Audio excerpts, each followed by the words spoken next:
Should be topic number 7 is why do political leaders wait until they're out of office to pitch good ideas? This came with a link that's going to take us to YouTube.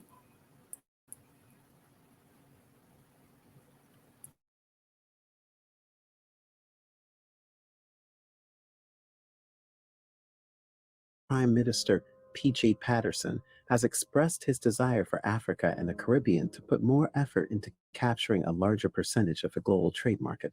The statesman in residence at the University of the West Indies P.J. Patterson Institute for Africa-Caribbean Advocacy extolled the Caribbean and Africa to push for greater participation and not be content with being on the periphery of international trade. He contends that in a global trade system based on norms enforced by the World Trade Organization, it is essential that the regions work to achieve economic growth and sustainable development. In addition, he pointed out that despite accounting for 1/3 of World Trade Organization membership, Africa and the Caribbean account for less than 4% of world trade. Hello, and welcome. This is Rain Smith, and you're watching the New Africa channel. According to the former Prime Minister, Africa's share is below 3%, and the Caribbean countries are about 0.5%. We cannot, and we will not, be content to remain at the periphery of the global trading system, and we must resolve to enter a new frontier in all 6 regions of Africa, he declared during the Africa-Caribbean Trade and Investment Forum at the University of the West Indies Mona. In his argument that the colonial legacy still has a crippling impact that restrains the vast development potential of the 2 regions, he claimed that Africa and the Caribbean are dealing with a mix of traditional and modern issues. Patterson believed that slavery was the most horrific crime against humanity and a form of evil genocide. He also stated that colonialism was equally repugnant and unjust. According to Patterson, between them, countless lives were lost, entire generations perished, and our resources were mercilessly stolen. We must never relinquish our entitlements to full and long overdue reparations, even as we persist to attain our inalienable rights to economic freedom, economic self-determination, economic sovereignty, and economic justice. The goal of the forum, titled Key Strategies for Trading and Investing in Africa, highlighting opportunities in Sierra Leone, was to improve economic and diplomatic relations between Jamaica and Sierra Leone in order to promote investments as well as trade in goods and services. Patterson suggests that a wider agreement for a sizable market of Caribbean nations could result from increased trade between Jamaica and Sierra Leone. According to the most recent data from TradeMap, a division of ITC, a United Nations organization, Jamaica's imports from Sierra Leone in 2020 were valued at $242,000 as opposed to nothing in 2019 and $84,000 in 2018. In actuality, over the years, Jamaica's exports to Sierra Leone have been recorded as zero. The former Prime Minister exclaimed that the Caribbean and western coastal regions of Africa can benefit greatly from the blue economy. He reasoned that the prerequisite is for us to be vigorous in defense of the resources of the ocean. Alban Hill, Minister of Industry, Investment, and Commerce, stated in his remarks that increasing exports was one of his ministry's primary areas of concentration. He asserted that he is ready to work hard to establish sustainable and mutually beneficial ways to boost exports and bilateral trade between Jamaica and Sierra Leone. We recognize that while we do not yet have a bilateral agreement that speaks specifically to trade between Jamaica and Africa, we believe that there are profitable opportunities for trade and investment in tourism that can be of significant value, the Industry, Investment, and Commerce Minister affirmed. Although Jamaica has exported aluminum, bauxite, and other minerals while buying petroleum and other goods from Sierra Leone, he claimed that trade between the territories has been very small. Hill mentioned that the government nominated a special envoy and ambassador to Ghana, Nigeria, South Africa, and Togo in March 2021. He claimed that this was yet another move by the Jamaican government to strengthen relationships with Africa, and more specifically, to to find chances to increase trade and investment in support of the island's economic growth. As the West African nation positions itself to support trade ties with Jamaica, it inaugurated a new consulate office on Tuesday in Red Hills, St. Andrew. So, what do you make of the video? Why do you think Africa and the Caribbean have had such a small impact on global trade? Do you believe the blue economy can benefit the Caribbean and western coastal regions of Africa? Let us know what you think in the comments section. And as always, give the video a like, share, and subscribe to the New Africa channel for more exciting future videos. Yeah, this captured a sentiment I've been pushing for a little while now. This empire that my Caribbean islands, the shadow that we live in, you could put a heavy blow on this empire if you control those waterways. I'm talking the Caribbean. I'm talking South America. I'm talking Central America. Those waterways around Haiti, Jamaica, the Bahamas, Puerto Rico. If you could monitor those seas, control those waterways, you could put a heavy dent into this empire. So I'm happy to see that the dude is kind of talking about that ocean thing, this blue economy, and like the prompt suggests, why are you talking about it now after you're out of power? It's a weird thing to do. Carl, what did you see in that video? So to answer the question as to why they don't do it while they're in power, uh, they don't want to get overthrown. They don't want to have an economic hitman come into their country. So that's probably why they don't speak on it, while they're in positions of power. Because now it's safe for them to speak on it because we understand, the world global system as it is. They don't want any threat to their hegemony. So, to answer that particular question, when you start talking like that, that's when you got socialism in your country. You got to overthrow it. That's when they send in the Marines or they send in the proxy wars and everything to bring you back in line. So that's probably why he didn't speak on it while he was in power. Uh, it's definitely something that needs to be done. However, you can't sit back and just be like, hey, we just gonna let things continue the way they are. They do have to be closer ties between the Caribbean, Africa, from trade wise. We do have to be willing to challenge that, and I think that we're starting to see that too. Is as the world order, the way it exists, start to come under serious pressure. We start to see a rise of China and Russia, and we start to see the U.S. decline in the global scale. There's going to be some opportunities to break away from that global system, and I think that we have to be organized to take advantage of that.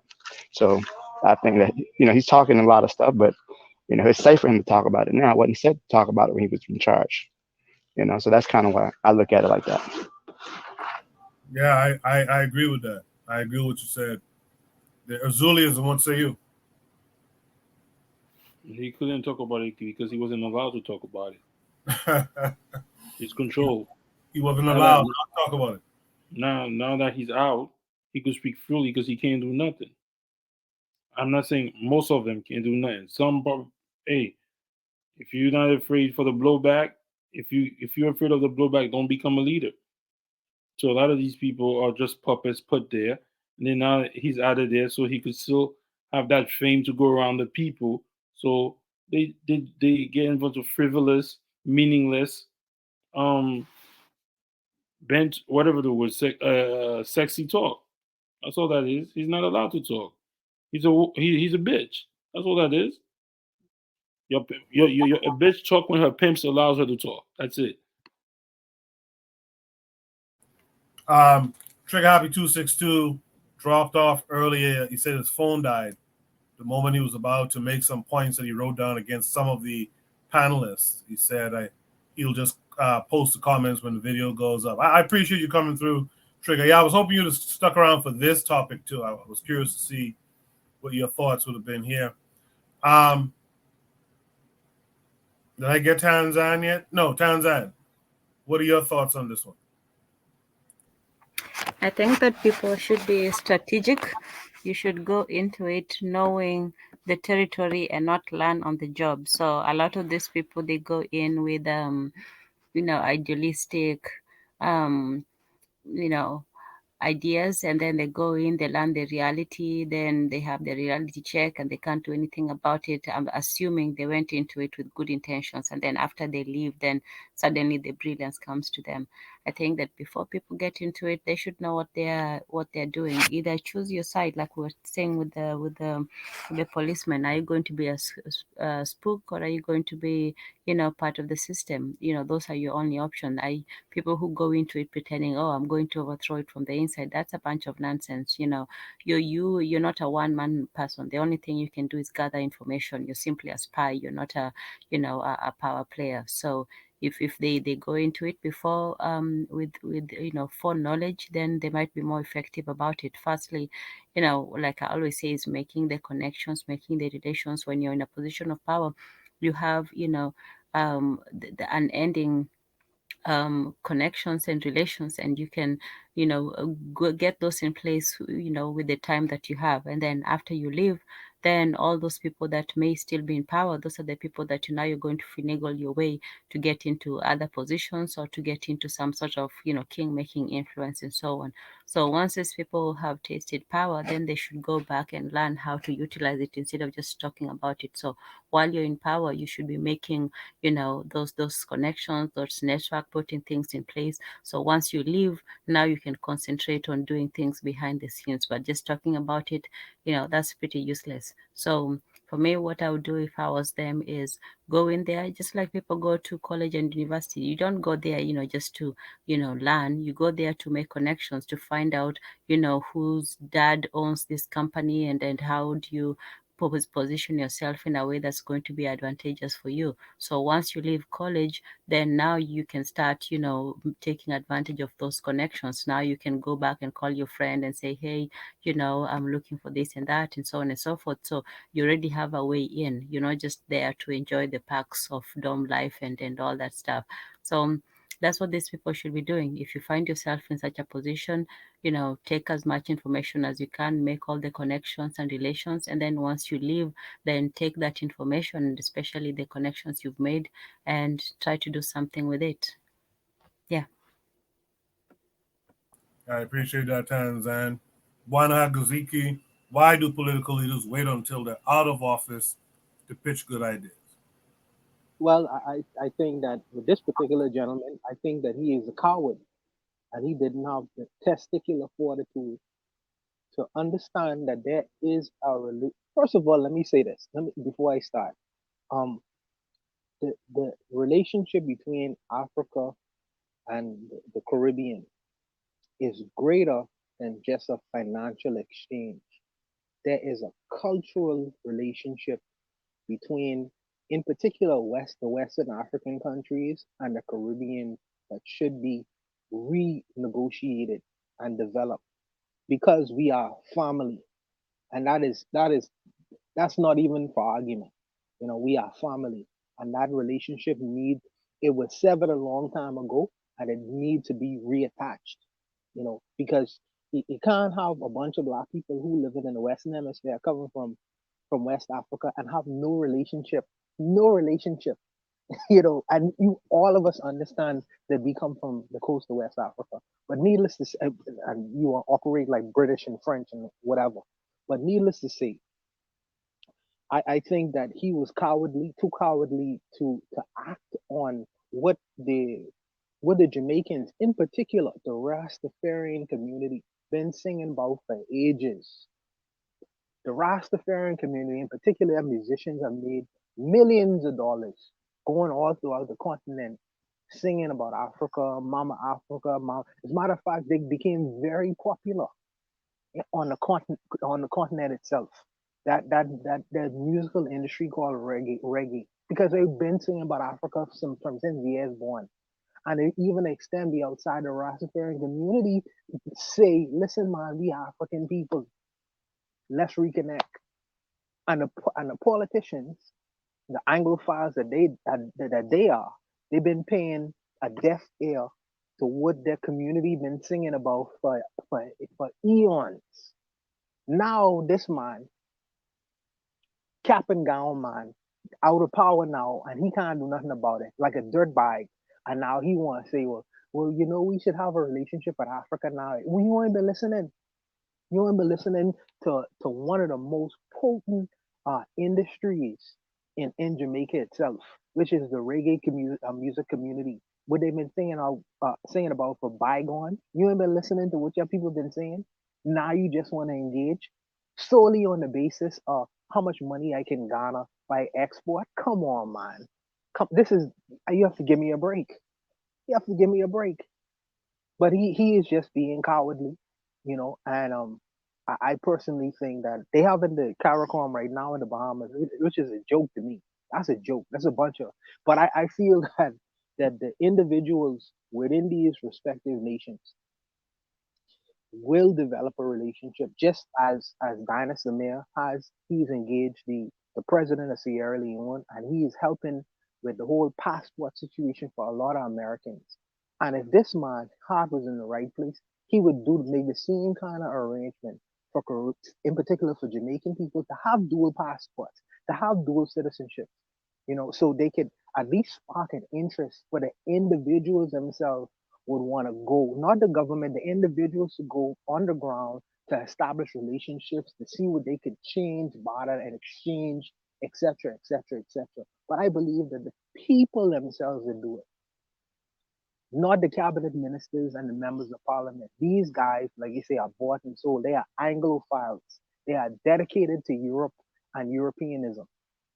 But I believe that underground, the people themselves will branch out. Jamaicans, I think that they are the most uh, traveled West Caribbean people in the Caribbean. They're the most traveled. Everywhere you go, you're gonna find a Jamaican somewhere.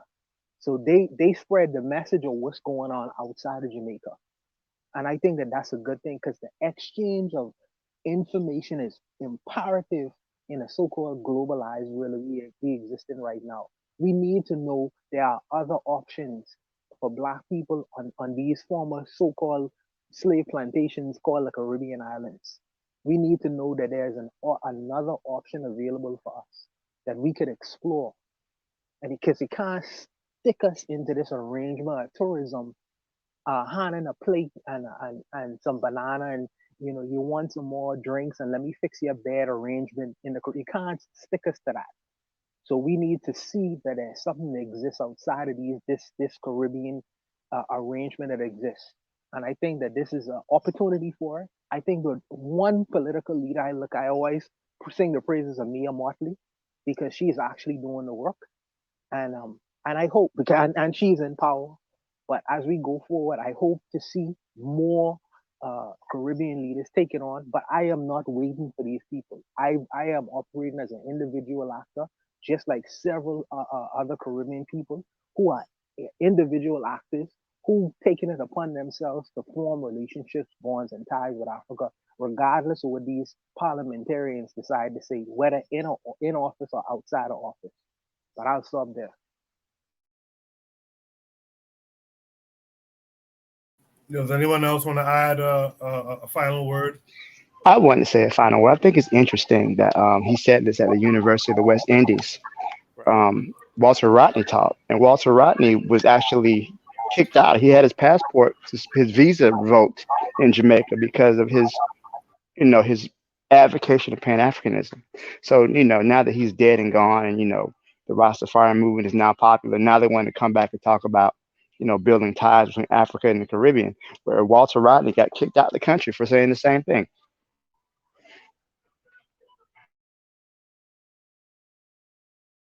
I appreciate that, Kyle. Since no one seems to have any other last words, let's go to Shoot the Breeze topic number 8 tonight.